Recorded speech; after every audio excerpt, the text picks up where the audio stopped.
A quebra de paradigma do Bitcoin vai muito além da economia. Pode mudar o direito, o ordenamento jurídico. Esse é o Visão Libertária, sua fonte de informações descentralizadas e distribuídas. Você provavelmente já ouviu falar do Bitcoin, a moeda digital descentralizada criada por Satoshi Nakamoto e que tem valorizado muito. Se trata de uma inédita forma de dinheiro digital sem um governo, empresa ou órgão controlador por trás. É algo que, durante muito tempo, se acreditava impossível, a criação de uma moeda digital sem ninguém por trás dela. Algumas pessoas são céticas, não acreditam na proposta, outras, como eu, são entusiastas e acham que o Bitcoin vai revolucionar o dinheiro, o sistema financeiro e a economia como um todo em muito pouco tempo. Mas esse artigo não é sobre o Bitcoin como dinheiro. Sobre o Bitcoin como moeda, já tem vários artigos aqui no canal e outros canais muito bons que falam exclusivamente disso, como o canal dos bitcoinheiros, o Investimentos Digitais e o Criptomaníacos. O ponto que quero chamar a atenção aqui é que o Bitcoin em particular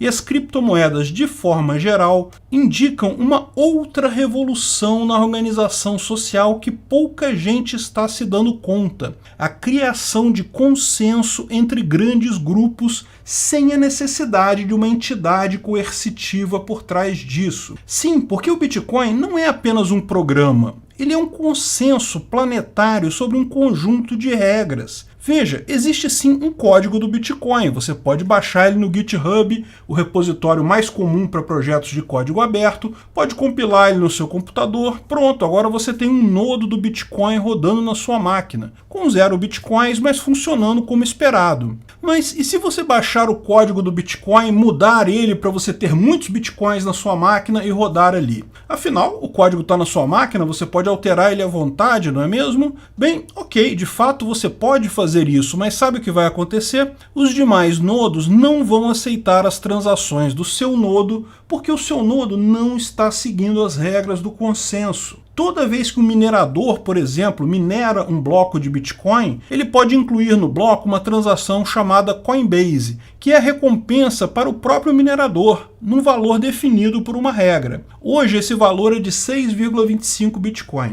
O que impede um minerador de incluir, sei lá, 5.000 Bitcoins em uma transação Coinbase? A princípio, nada. A questão é que os demais nodos vão recusar aquele bloco, porque ele está fora das regras. Então todos os mineradores, embora eles próprios sejam responsáveis por definir a sua própria recompensa, sempre acabam definindo a recompensa com o valor correto, para ser aceito por todos os demais nodos da rede. Em tese, você pode ignorar totalmente o código do Bitcoin que está lá no GitHub e escrever um código do zero, em qualquer linguagem que você queira, desde que ele responda todas as mensagens da forma esperada, siga todas as regras do protocolo do Bitcoin, o seu nodo será aceito e poderá funcionar sem problemas. O Bitcoin não é um código, é um consenso sobre um conjunto de regras que um grande número de pessoas aceita e participa porque é interesse de todos aceitar e participar. Nem todas as pessoas concordam com todas as regras, algumas acham que as regras deveriam ser diferentes, mas o incentivo para o consenso é muito grande, então todo mundo aceita.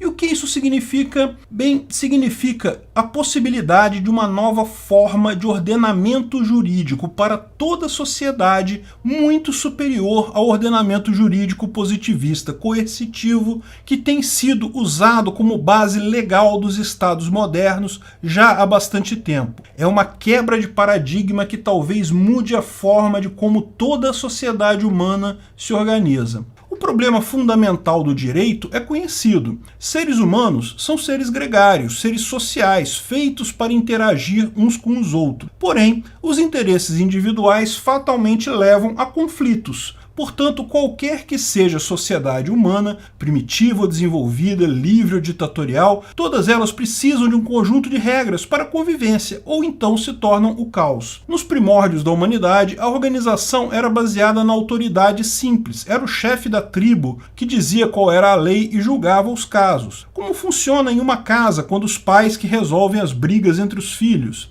Mas esse sistema não funciona para um grande conjunto de pessoas, porque é impossível uma só figura resolver todos os conflitos de forma eficaz. Esse grande chefe não vai estar presente todas as vezes. Então é importante que existam regras. As pessoas precisam saber o que elas podem fazer e o que elas não podem fazer para evitar ultrapassar os limites e para saber os limites que podem esperar das demais pessoas. É importante que tais regras sejam uniformes, devem se aplicar da mesma maneira para todas as pessoas. Veja, todo direito começa com o jusnaturalismo. Em qualquer sociedade surgem naturalmente regras de convivência entre as pessoas. Mas o interesse do juspositivista é que tais regras sejam homogêneas e sejam comunicadas a todas as pessoas da sociedade. A solução para isso é uma forma simples: escrever um conjunto de regras, um código legal, um ordenamento jurídico. Os antigos sumérios já faziam isso com o Código de Hammurabi, os romanos escreveram as 12 tábuas,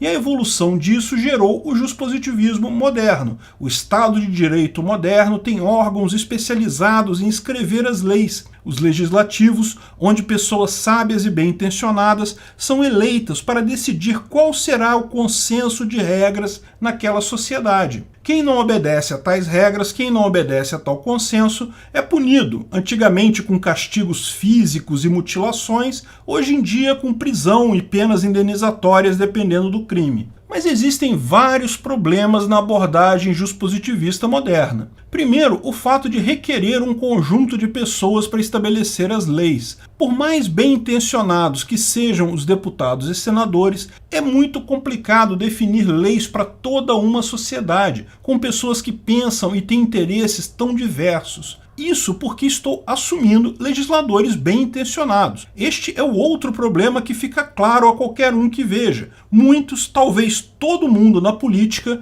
acaba se guiando muito mais pelo próprio interesse pessoal do que pelo registro adequado de um consenso legal, jusnatural da sociedade. Mas não para aí. Existe a questão da interpretação das leis. Todo juspositivismo, a lei escrita, existe no pressuposto que isso aumenta a segurança jurídica. A lei está escrita, basta alguém ler a lei que vai saber o que pode e o que não pode ser feito. Mas na prática isso não é tão simples, é só ver as inúmeras situações em que um tribunal ou juiz interpreta a lei significando coisas que ninguém imaginava. Existem sempre diversas formas de interpretar o que está escrito numa lei, porque a nossa linguagem ela é limitada e além disso ela muda o tempo todo. Pior, são tantas leis, todos os dias é gerado um monte de leis que é impossível alguém sequer pensar em conhecer todas elas. Na prática, as pessoas se guiam pelo que elas acham ser certo e as leis estão ali só para serem usadas como punição quando é interesse do Estado. E esse é o outro ponto errado do sistema atual. Como garantir o cumprimento das leis? A via punitiva é extremamente ineficaz, principalmente pelos custos da punição. Quem quer fraudar o sistema dificilmente se sensibiliza com punição, então é um sistema ineficaz e caro.